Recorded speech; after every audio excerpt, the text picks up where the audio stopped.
I'm going to casually mention to you something that's very scary indeed, and tell you what the alien agenda is. And it's going to sound very familiar. The alien agenda is the complete takeover of this planet, the killing off of 5, 6 to 7/8 of the world's population by the year 2029. The U.S. military has known about this for 45 years. They've told no one. As far as I know, I'm the only person standing before a crowd talking about the alien agenda, secretively. Okay. Back in 1954, I'll give you a quick overview. There was the created 1954 treaty where Eisenhower signed a pact with the known alien species of the time. There were 3 at the time. And said that we're going to deal in high technology, but you can take a few head of cattle and a few human beings and you can experiment on them. It's unthinkable. It's stuff straight out of the Nazi death camps, and I'm kidding you not, it's plain BS, and it's got to stop. Now, the created 1954 treaty had been violated. After the great firefight, the alien-human war, I am the only living survivor talking about it worldwide at all. Only one. The other 2 are in nursing homes in Canada, and the Canadian government refuses to allow any U.S. people, including myself, to talk to them because they are afraid of kidnapping.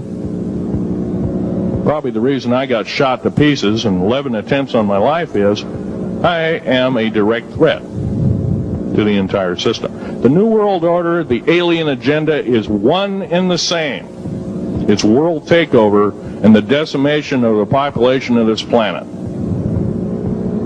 Now, I'm going to tell you something a little bit different about the alien species. The bad news ones, there are 9 races of alien populations. To look at a human being as a bag of food. They're not cannibals. They don't eat the flesh and the bones and all that kind of stuff. They use the glandular secretions of animals and human beings as a mixture of the vitamins for their food. They get high off of our adrenal gland substances called adrenochrome. It's something like cocaine to them.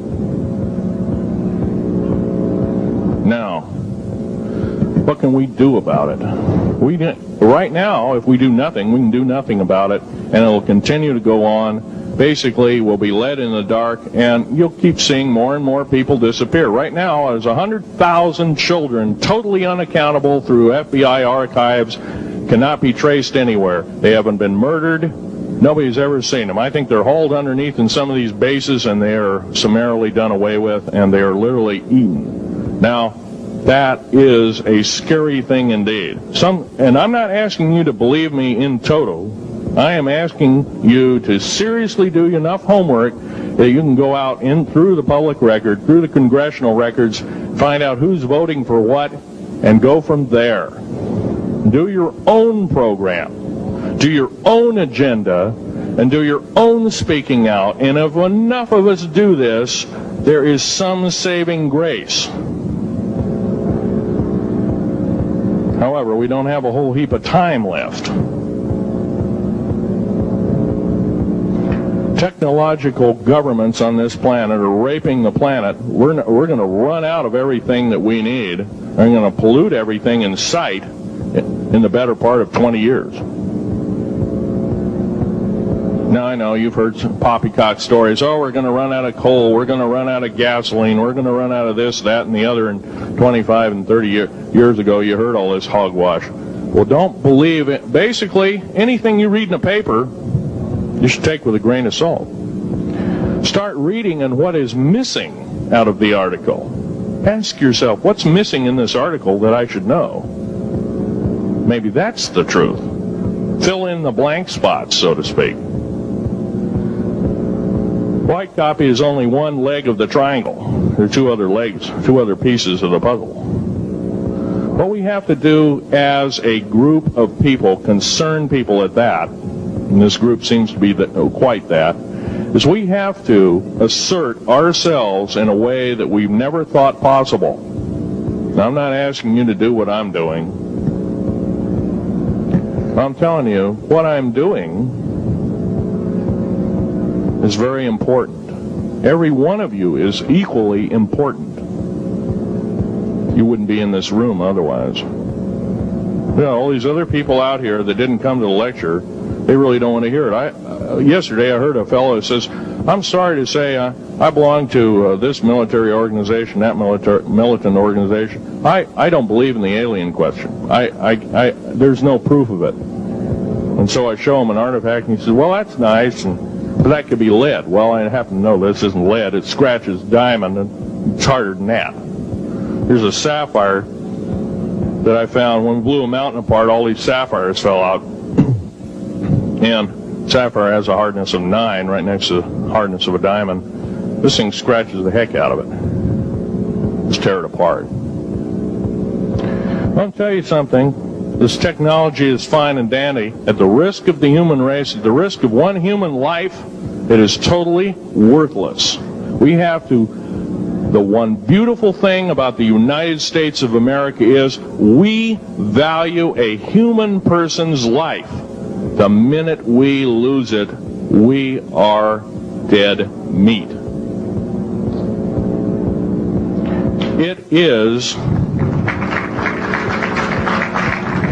is tantamount that we get back to constitutional law, and for our officials not to believe in it or obey it. First of all, for a politician to say, well, I believe in the U.S. Constitution, but I believe in gun control.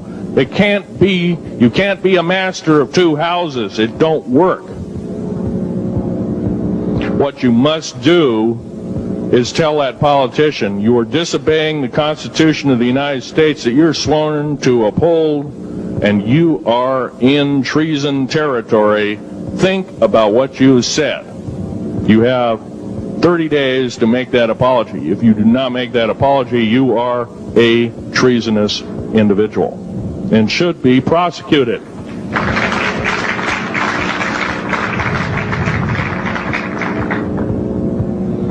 Now, there's a few other things I want to run by you, and they're kind of in rapid-fire order. Area 51 is only one base, one of the 131 bases. Of these 131 bases, I call Area 51 a mega base. It's got more than one base in it. It's Tonopah Test Range, Area 51, S2, S4, Groom Lake, and a host of others. Now, these mega bases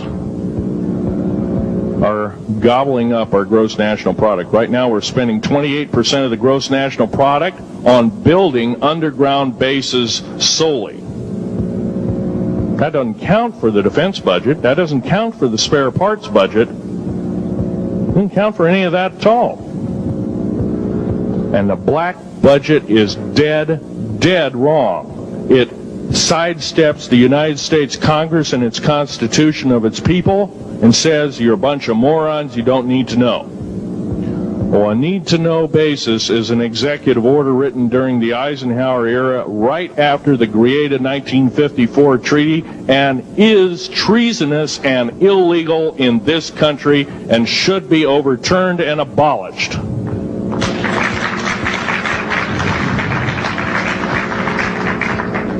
Now, I believe in military preparedness. I believe in military secrecy to some extent. Because there's always going to be spies out there, and there are always going to be people that want your hunk of territory, your house, or your ground, maybe even a country like that. Yeah. Most of us remember what this crazy person in Russia, Zhirinovsky, had to say. We want Alaska back. Well, baby, you're not going to get Alaska back without a horrendous fight. Alaska is my land. I was born here in these United States. I have risked my life and limb for these